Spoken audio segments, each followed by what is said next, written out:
Alright, today on the MJ build, we are going to be replacing the front two-wheel drive axle with a four-wheel drive axle. The current factory two-wheel drive axle needs brakes, both hub bearings simultaneously shot, so instead of just replacing all that, I planned on turning it four-wheel drive eventually anyways, so we're just going to put a four-wheel drive axle in it. Pretty straightforward conversion on this Jeep because Jeep uses a straight axle for the two-wheel drive and a straight axle for the four-wheel drive. It's literally just unbolt everything and bolt the new ones up. A couple tips that I would suggest is replace the Torx bits bolts. They actually control the upper control arms and the sway bars if you have sway bars or if you plan on running sway bars. And if you can see on this one, they strip out very easily. Had to actually use vice grips to get this one off afterwards. So I plan on changing mine over from Torx bolts to regular 6-point 15 millimeters and eliminating the future stripping of Torx. Pretty much, like I said, straightforward. Unbolt the steering, unbolt the shocks, unbolt the spring retainer nuts, the bolts, unbolt lower control arms, upper control arms. For four-wheel drive, just unbolt the drive shaft and brake lines, and that's pretty much about it. Alrighty, we're going to put some work in and change it over. Alright, what we have here is the front axle I'm putting in. It came out of a 1989 Jeep Cherokee. It's a high pinion Dana 30 with a gear ratio of 354. All Jeeps came with an identification tag that's actually bolted on with these two bolts. Sometimes when people actually change the fluid out or something like that, they wouldn't put them back on, so sometimes it is a hit or miss. The easiest way to identify it at that point is to remove this cover and look at the ring gear. The ring gear, every ring gear I've ever seen in my life has a stamp on it. Either that or you can actually count the teeth and divide them. That'll give you the ratio of it. The difference between a high pinion and a low pinion, if you look right here, is actually pretty simple. Get the camera guy over on the side, and the high pinion gives you a little more clearance because it actually makes contact on the pinion and ring gear at the top of the differential, to whereas a low pinion makes contact at the bottom. The actual gear ratio, the gears are completely reversed inside. Actually got one. This I managed to get complete out of a local junkyard, and calipers, rotors, everything. I went ahead and took the brake lines too because mine had a little dry rot and these looked brand new. So I figured, why not go ahead and replace them while I'm at it. Just cut those and cut these and let it fall. This is to show the similarities between the two-wheel drive and a four-wheel drive. You'll notice all the mounting points are identical, except for that one spun around, but spring purchase, spring retained bolts, shock bolts, upper control arms, lower control arms, sway bar, the calipers interchange, the hubs interchange. Everything is exactly the same except for this middle section, and it has axles inside of it. The hubs are actually interchangeable too. These bolt to the axle, and those actually have a little piece on the inside they bolt to. You can actually take that hub assembly off of that and put it on this with no problems, no issues at all. I've actually done it to my Cherokee, pulled one off the two-wheel drive because I figured it had less abuse on it than a four-wheel drive did. Alright, well there's a couple different ways of putting it back in. Luckily I have a lift, so I'm pretty much going to bring the car down until I can connect the upper control arms, and I'll lift it back up and pretty much bolt everything back in. If you don't have a lift, you do this on the ground, it is a little more difficult. You have jacks and jack stands under your vehicle supporting it up. Slide a jack under your axle and then raise it up with that and crawl under there and bolt everything in. This is actually the simplest way to do it with the lift. Next time, I'm going to bring the car down, connect the arms, lift it back up, connect everything else. Depending on how rusted your bolts are and how stripped they may be. I actually have one bolt strip on this side for the shop. Luckily, when I pulled this front axle myself, and I did keep every single bolt that came out of it, just in case any did strip on mine, so I have spares of everything.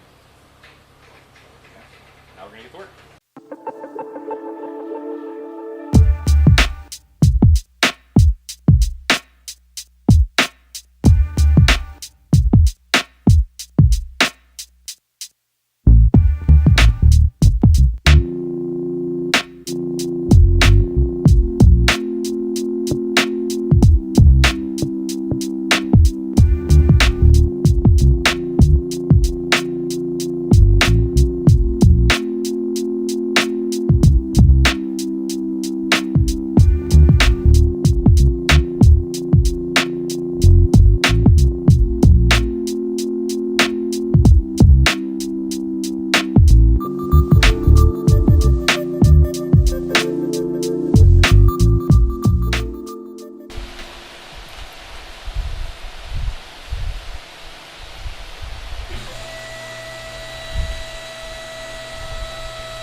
Apparently with the springs in, I cannot get the front to pivot enough to hook the upper control arms on to the axle. It's probably just these lift springs, I don't know. Stock springs, I've never had an issue with it. I've always had them lift them up, pop them right in. So I'm removing the springs back out of it, then I'll connect the control arms, I'll put the springs back in and put it all back together. This'll do it.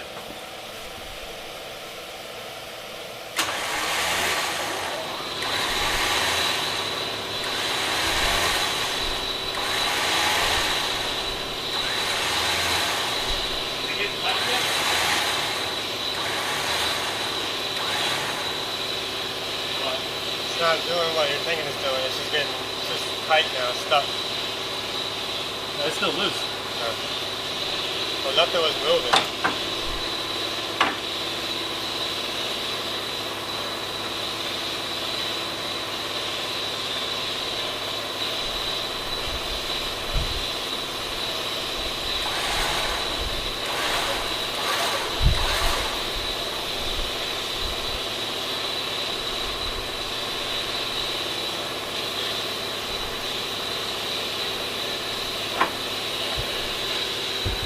Still loose.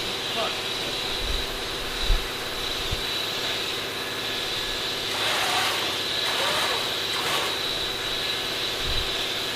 What?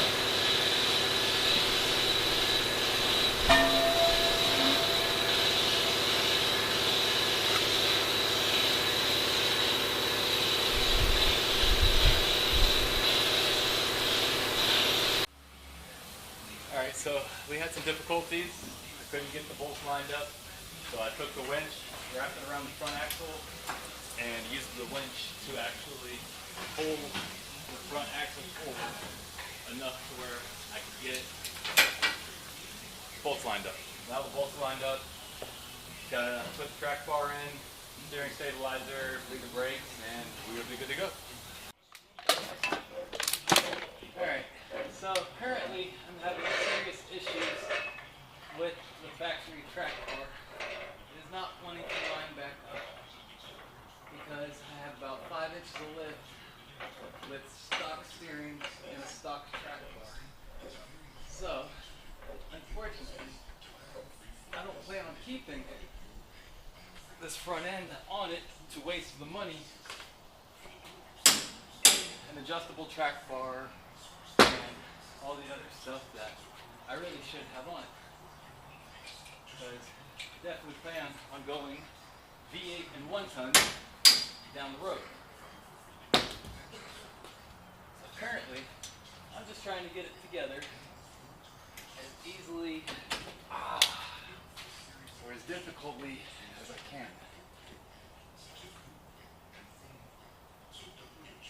And it's not wanting to cooperate at all. But I'm accustomed to this kind of stuff because all of my projects tend to do this to me.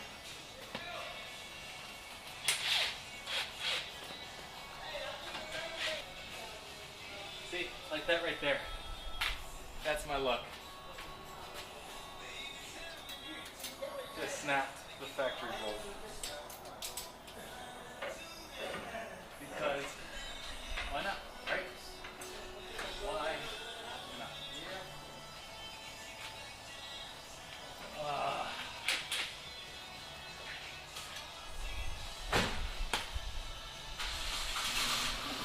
I guess that's what happens when you say, who cares about the work spec? And you just blast it. This is great. And now the worst part about this is this part is stuck in here and probably won't come out because there's a bolt in the nut.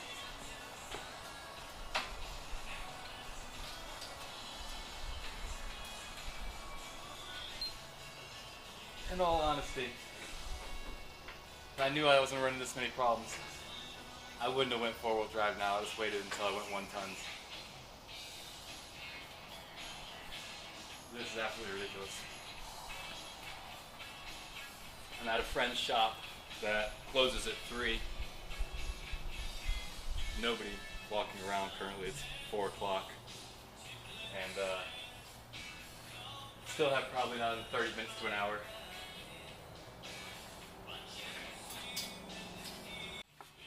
Get a 5-gallon jug of gas and set this bitch on fire.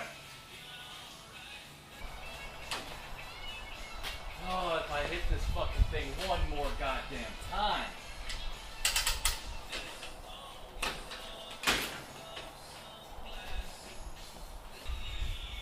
That's awesome. Just broke my cutters.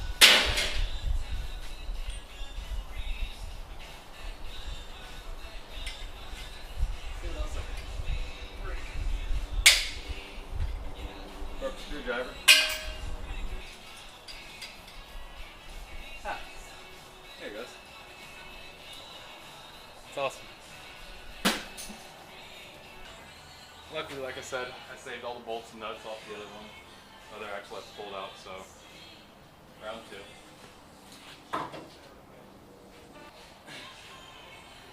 It's the wrong bolt. It's not long enough.